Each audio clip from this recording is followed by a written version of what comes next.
So my yesterday was very bad. I woke up in the morning as usual. I offered the prayer and then we had a morning walk. When I came back, I decided to record a video.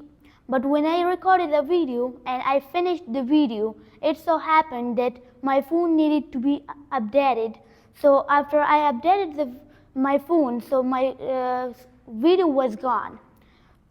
So I was very sad and I was just like about to cry because I had worked hard on that video.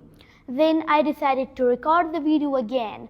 When I recorded the video again, that was perfect. Perfecter than the other video that I had recorded first. So then it was evening time.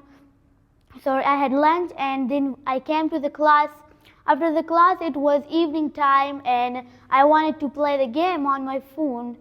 So when I started to play that game, the game was not working and I got really mad and my day was very bad yesterday. And that's it.